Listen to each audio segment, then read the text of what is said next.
Good afternoon, everyone. Happy New Year. I just have a few things to provide at the top, and then we'll get to your questions. First, on behalf of Secretary Austin and the department, our hearts are with the Japanese people after their tragic earthquake earlier this week. The United States and Japan share a deep bond of friendship that unites our people, and our Japanese ally graciously hosts thousands of U.S. service personnel and family members. As you've heard from the President and the U.S. Ambassador, our military forces in Japan are ready to assist as needed. Second, I'd like to recap a few significant developments that occurred over the holidays.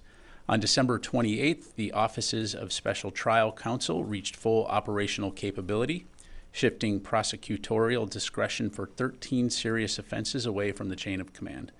This is the most important reform to our military justice system since the creation of the Uniform Code of Military Justice in 1950, and aims to help strengthen accountability and increase service members' trust in the fairness and integrity of the military justice system. This milestone follows through on Secretary Austin's commitment that we must do more as a department to counter sexual assault and sexual harassment in the military.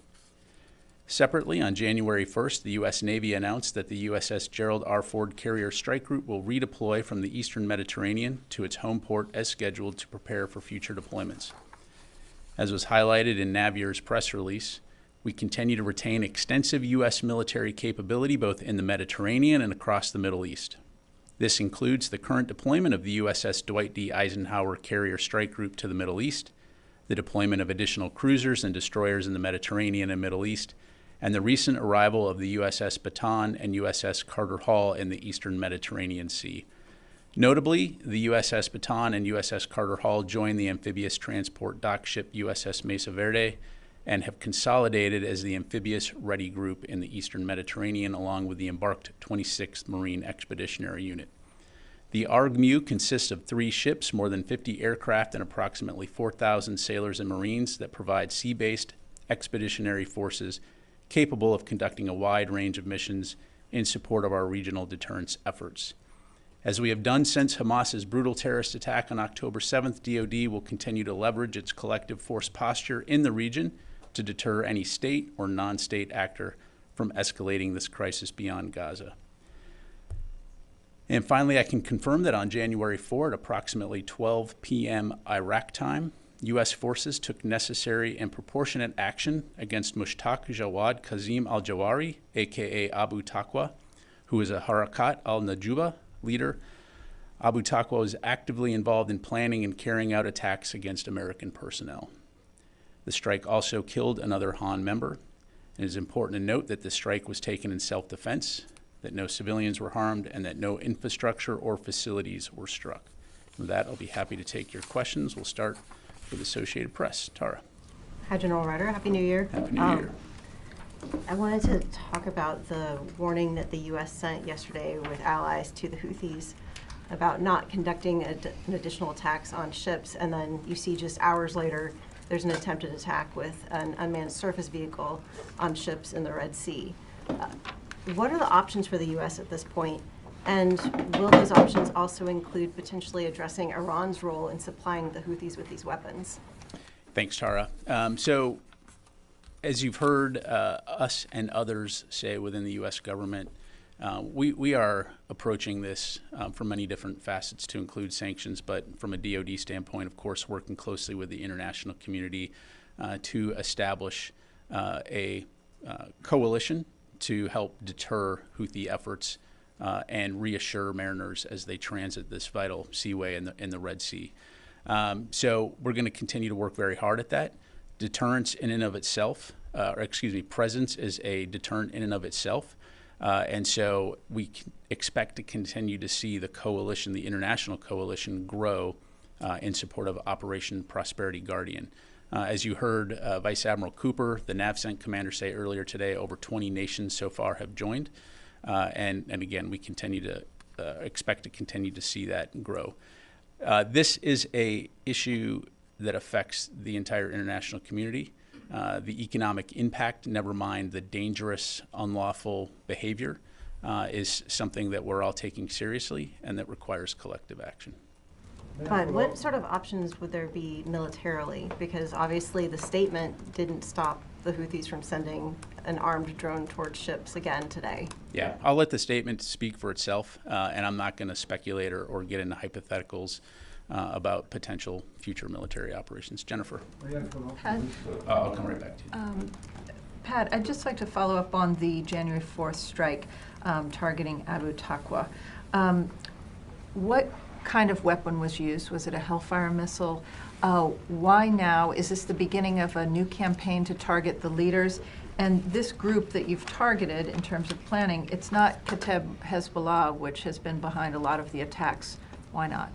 Yeah, thanks, Jennifer. So I'm really not going to have more specifics to provide in terms of what I've read out. As I highlighted, this individual was actively involved in planning and carrying out attacks against American personnel. And as we've long said, we maintain the inherent right of self-defense and will take necessary action to protect our personnel. And who was the second person killed? It was an associate of Mr. Abu Taqwa, but I don't have any further details to provide. Let me go to Joe. Thank you, General Ryder. I want to go back to the issue of the statement that was issued yesterday from the U.S. and its coalition about the Houthis. Have you seen any evidence that there is a serious escalation from the Houthis over the last few days? And given the situation, could you tell us if the option of striking the Houthis is on the table, or it's something just related to contingency plans? Yeah, again, Joe, I think I'll let the statement speak for itself, which again represented many nations around the world and highlighted that if these strikes don't stop, there will be consequences. But again, I'm not going to get into speculating, forecasting, or talking about hypotheticals. In terms of escalation, again, these are illegal, dangerous attacks. Since November 18th, there have been now 25 attacks against merchant vessels transiting the southern Red Sea and the Gulf of Aden.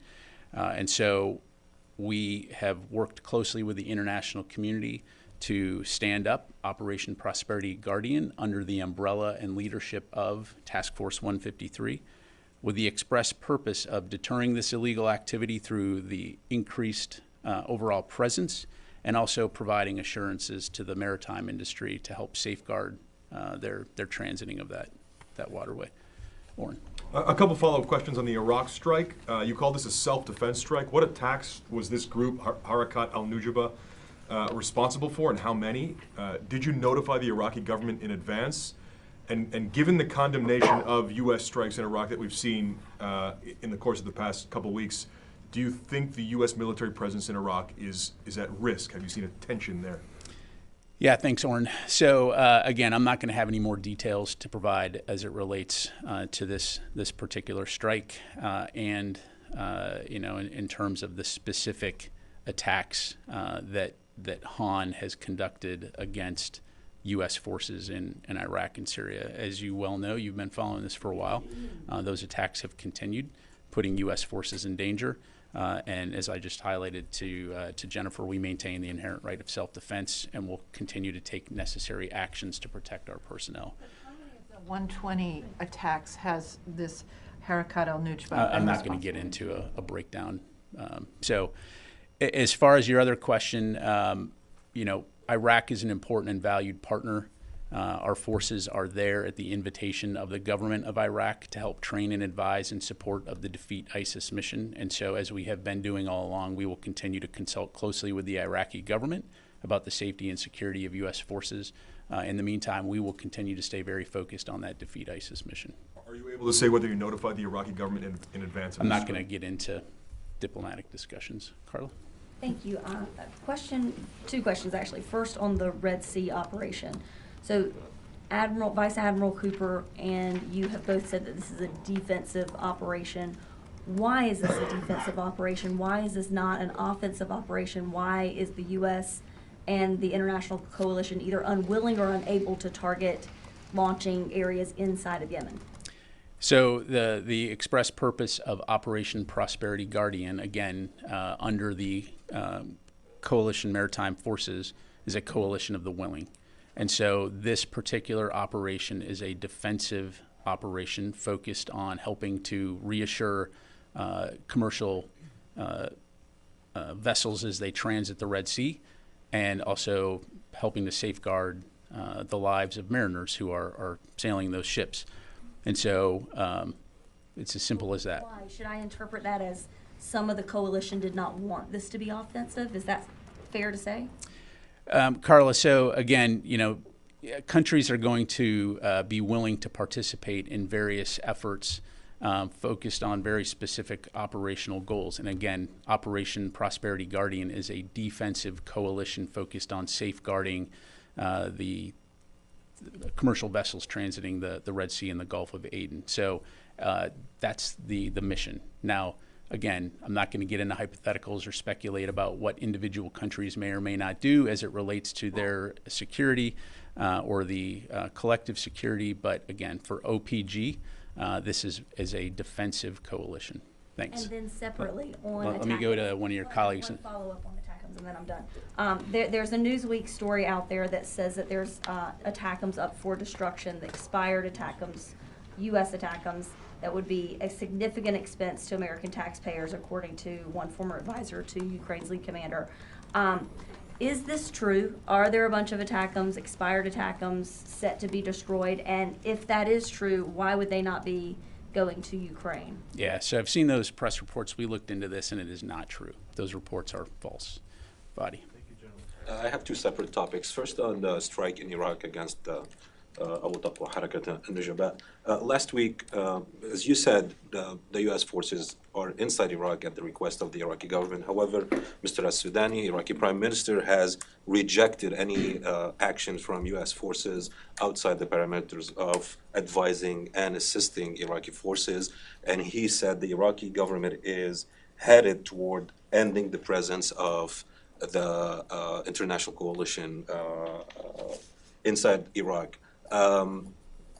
Has the Pentagon been notified or by the Iraqi government of any steps to get the U.S. forces out of Iraq? And how do you respond to his comments on actions taken by U.S. forces? Yeah, thanks, Fadi. So I'm not going to comment on the remarks of others. I'm not going to speculate about what the future may portend or get into hypotheticals. As I mentioned earlier, U.S. forces are in Iraq at the invitation of the government of Iraq to help train and advise in support of the Defeat ISIS mission. And you've been covering this story for a very long time in terms of U.S. presence, as have many of your colleagues here. And you'll recall it was 10 years ago this coming summer that ISIS was approximately 24 kilometers outside of Baghdad when we kicked off the counter-ISIS mission after they had subsumed large swaths of Syria and Iraq. So no one wants to see a return of ISIS, which, oh, by the way, just claimed responsibility for the attacks that we saw yesterday in Iran. So our focus is going to continue to remain on the Defeat ISIS mission. But again, we're not going to hesitate to protect our forces if they're threatened. Thanks, And a couple of days ago, Saleh al-Aruri, the senior Hamas leader, was assassinated in a strike in Beirut. And it's supposedly carried out by Israel. The U.S. has maintained a position that you don't want to see the war in Gaza escalate either in Lebanon or in the region. Was the DoD or the U.S. government notified of this operation? And does the U.S. administration or the Pentagon support such strikes beyond the borders? Yeah, so I don't have anything, obviously seen the reports on that strike. I just don't have anything to provide on that. Let me go to the phone here real quick. JJ Green from WTOP. Yeah, thanks for the opportunity. Can you characterize the strength of Harakat al-Nujaba, the threat that it poses to U.S. forces? And when you look at all of the other terror organizations that are active in the region now, especially ISIS and Islamic Jihad, Hamas, Hezbollah, can you characterize what that looks like for U.S. forces and how the Pentagon is approaching dealing with that? Yeah, thanks, JJ. As I'm sure you can appreciate, there are myriad threats throughout the region, not only to the United States, but to other countries as well. And so I won't go into a detailed briefing about terrorist groups across the AOR, other than to say, as we've highlighted in several of our press releases when we've conducted strikes in Iraq and Syria, they have been against groups that are sponsored by Iran, Iranian proxies, to include Han and Kata'ib Hezbollah.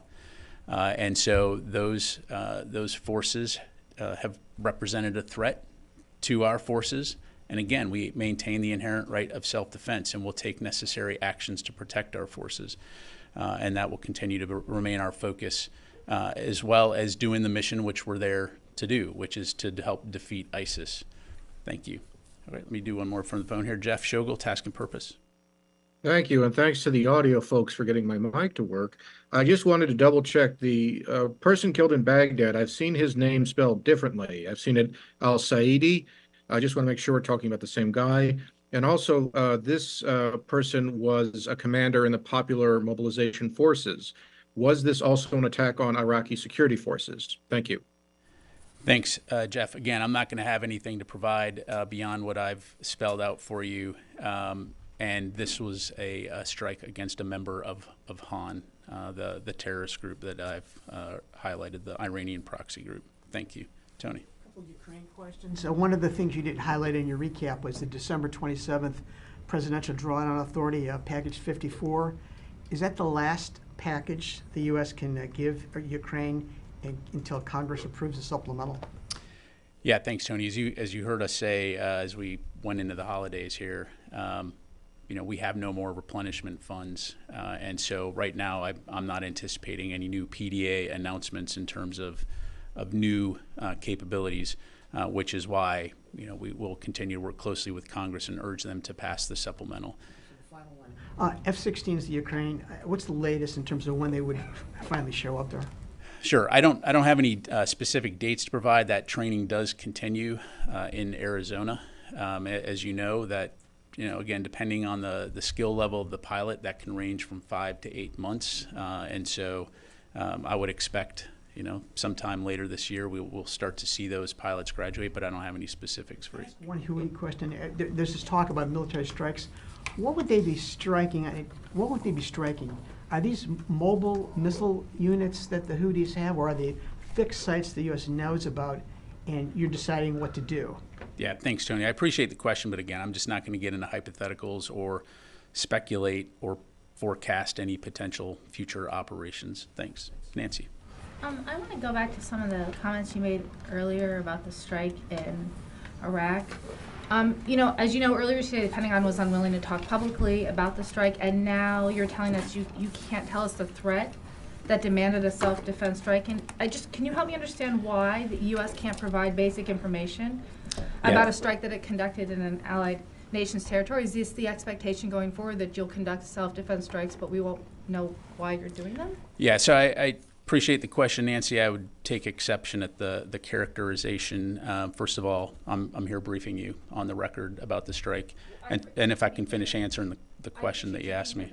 But the answer we've got repeated is that you won't tell us why the U.S. I've provided you the information that I have available to provide, and I have answered why this was a self-defense strike, because this particular individual was involved in the planning and execution of attacks against American personnel in Iraq and Syria, which by definition is a threat, which by definition us taking action is a self-defense action. Right, but I guess what I don't understand is it one strike that this person was involved in? Was it several? Were they deadly? Over what period of time? On January 4th at 12 p.m. Iraq time, we took a strike targeting this individual. It killed him and an associate. There was no civilians injured, no infrastructure, and no facilities. So, I mean, that's as much information as I'm able to provide. Thanks. Yes, sir. Thanks, Pat. Going back to the Red Sea for a second, Operation Prosperity Guardian, both you and Vice Admiral Cooper have described it as a defensive action, but Vice Admiral Cooper earlier this week, I believe, gave the USS Carney a combat action ribbon for its actions, I believe in December. I mean, are U.S. Navy ships in combat in the Red Sea? I think that the Admiral's actions speak for themselves in terms of recognizing the crew for what they've done to be able to protect not only themselves, but also international commerce and mariners as they transit. So I'll just leave it at that. Thank you. Ma'am. Thank you, General. My question is about your opening remarks on Japan, so we appreciate it. And have Pentagon or U.S. force in Japan received any request from Japanese government on the asking? Sure. So as I said earlier, we remain in close communication with the government of Japan, and we do stand ready to aid in any way that would be most helpful to Japan. I would say this could include support from U.S. forces who are stationed there who would be able to respond at a moment's notice.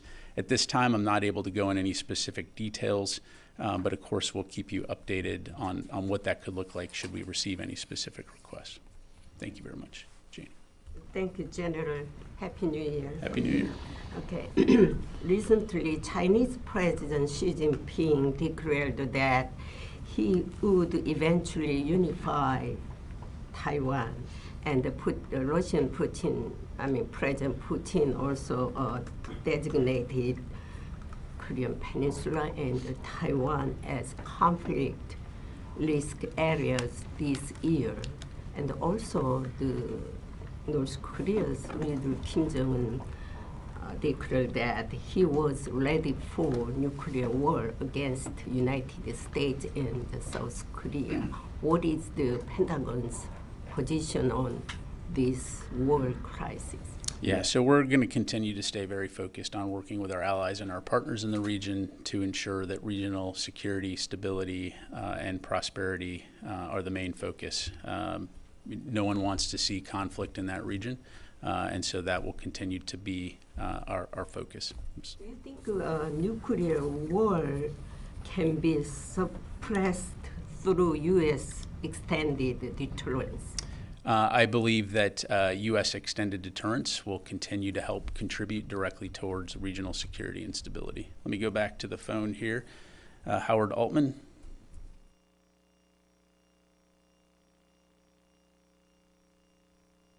Thanks, Pat. Question answered. And Jared from All Monitor.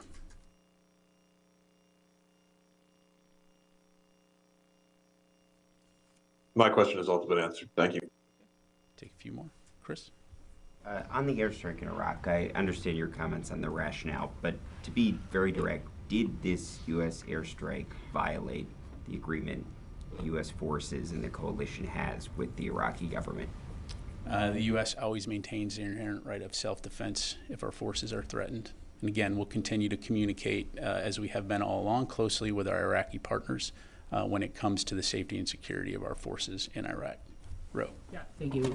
Just two questions. First, follow up on the U.S. response to the earthquake in Japan. So is it accurate to say the U.S. and Japan are discussing, the U.S. is in discussion with the Japanese about what type of assistance would be necessary?